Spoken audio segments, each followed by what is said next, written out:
तो वे लोग तो भाई आंख बंद करेंगे और दे तुक्का दे तुक्का दे तुक्का लगाते जाएंगे। क्या पता उनकी किस्मत उनसे एग्जाम निकल जाए। हम लोग तैयारी करके जाते हैं पेपर देने के लिए, और पहले भी वो पेपर हुए होते हैं, ऐसा तो नहीं है कि वो पेपर कभी हुए नहीं है। तो हमें थोड़ी सी ये भी जानकारी होती है कि पिछली बार कट ऑफ क्या गई थी, कितने नंबर थे। तो मोर और लेस वो सेम ही रहती है, कोई बहुत बड़ा अंतर नहीं आता है। थोड़ा बहुत ही अंतर आता है जब हम एग्जाम देते हैं, तो उस बार भाई नंबर जो है कट ऑफ के थोड़े से ऊपर या थोड़े से नीचे हो सकते हैं। तो हम ये मान के चलते हैं कि यार इतना तो हमारा सही होगा, तभी जा करके हम क्लियर कर रहे होंगे, पास कर रहे होंगे। जो लोग बहुत अच्छी तैयारी के संग होते हैं, मैं उस चीज को थोड़ा सा बांटना चाहूंगा आपके, कि 2-3 कैटेगरी के लोग हैं हमारे, जिसकी बहुत अच्छी तैयारी है, और एक बीच का होगा जिसकी एक औसत दर्जे की तैयारी है, और एक ऐसा होगा जो मुंह उठा के चला गया होगा, मतलब कुछ खास तैयारी है ही नहीं, भाई अपनी किस्मत आजमाने चला गया होगा। तो बहुत अच्छी तैयारी वाले का मैं आपको बताऊं पहले भाई क्या हो रहा होगा। ये तीनों लोग अलग अलग तरीके से काम करेंगे। जिसकी बहुत अच्छी तैयारी होगी, और मैं इसमें अपने आप को रखूंगा क्योंकि मैंने जब भी एग्जाम दिए तो मैंने अपने आप को झोंक दिया, बहुत भयंकर तरीके से तैयारी की, तो मैं उस मोड में आता था। तो मैं जब एग्जाम देने बैठता था तो कभी ऐसा सोचा ही नहीं कि यार कट ऑफ क्या जाएगी, मेरे कितने क्वेश्चन सॉल्व होंगे या क्या होंगे। मैंने जैसे पेपर को खोला, क्वेश्चन पेपर को, और बस मैं सॉल्व करने लग गया। और मेरी एक ही स्ट्रेटेजी रही कि जितने तुझे सही आते हैं बिल्कुल पहली बार में उन सारों को कर दे, ओएमआर सीट में उनका गोला भर दे। फिर कुछ ऐसे भी होंगे जो तुझे लगते हैं कि यार डाउटफुल हैं, मुझे शायद याद है नहीं है, मतलब मैं इन्हें कर भी सकता हूं, तो अब समय बचा है तो तू उन पर जाएगा और उनमें तू अब डिसाइड करेगा जिसमें तेरा मन अगर कहता है कि हाँ ये सही ही है। मान लिया कि 100 में से 20 ऐसे थे जो तुम्हारे लिए डाउटफुल थे, तो तुम जब दोबारा उस पर जाते हो तो आपको 4 या 5 ऐसे लग ही जाते हैं कि यार नहीं ये तो यही है बिल्कुल, तो मैं उन्हें कर देता था। उसके बाद मैं छोड़ देता था। फिर वो कट ऑफ क्या थी क्या नहीं थी ये मैंने कभी सोचा नहीं।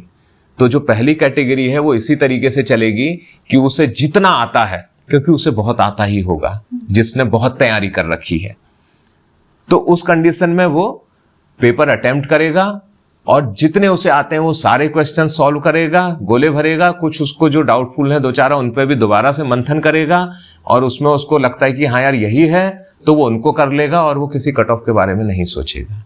अब एक औसत दर्जे का बच्चा, उसकी तैयारी औसत दर्जे की थी, वो एग्जाम देने गया हुआ है, तो वो इस बात पे विचार कर रहा होगा क्योंकि एग्जाम देने के बाद उसके पास समय थोड़ा सा ज्यादा बचेगा अक्सर, क्योंकि जो उसको बिल्कुल सही आते थे वो थोड़ा सा जल्दी हो जाएंगे,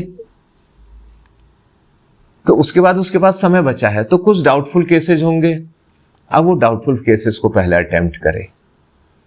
अब उसे लगता है कि डाउटफुल केसेस और जो बिल्कुल श्योर थे, क्योंकि जो श्योर थे वो उसे लग रहा है कि यार चांसेस हैं कि मुश्किल है, मतलब आप ये तो मान के चलो आप कितना भी श्योर मानते हो तब भी 2, 3, 4 क्वेश्चन आपके उसमें से गलत होते हैं। उनको भी आप अपने इवैल्यूएशन में रखेंगे अपने दिमाग में कि ऐसा भी हो सकता है। उसके बाद जो वो 3-4 थे, आपने देखे कि भाई मैंने 50 क्वेश्चन किए तो 50 में से 3-4 गलत होंगे ही होंगे, आप बिल्कुल कंफर्म थे तब भी। फिर जो आपके संशय वाले थे, क्योंकि इसके बेस पे भी पास नहीं होने जा रहे हो आपको ये लग रहा है, तो संशय वाले अटेम्प्ट करने पड़ेंगे आपको। संशय वाले के अलावा जो बाकी छूट गए ना, जो बिल्कुल भी नहीं आते हैं, भाई साहब हाथ मत लगाना उनमें, बिल्कुल हाथ मत लगाना उनमें। अब तीसरी कैटेगरी आई जो मुंह उठा करके एग्जाम देने चली गई थी, मतलब तैयारी के नाम पे बिल्कुल भी वेली थी, कुछ नहीं था भाई साहब, थोड़ा बहुत पढ़ा और चले गए, या फिर पढ़ाई नहीं, एग्जाम भर रखा था, किस्मत आजमाने चले गई कि हमारा होगा या नहीं होगा।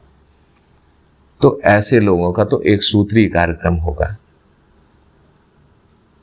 क्योंकि बड़ी नामुमकिन सी चीज है कि उनको बहुत अच्छे आते होंगे और वो सब सॉल्व कर ले रहे होंगे, क्योंकि कितना भी अच्छा दिमाग हो, तैयारी तो आपको करनी ही होती है। तो वे लोग तो भाई आंख बंद करेंगे और दे तुक्का दे तुक्का दे तुक्का लगाते जाएंगे। क्या पता उनकी किस्मत उनसे एग्जाम निकल जाए, तो वो तो इस स्ट्रेटेजी को अपनाने की कोशिश करेंगे, लेकिन इसकी प्रोबेबिलिटी पास होने की नील बटे सन्नाटा टाइप की है। कोई हजारों में एक आध किस्मत आजमा लेगा और तुक्के से हो गया, थोड़ा बहुत समझ में आता है, लेकिन बहुत ही मुश्किल जैसा है।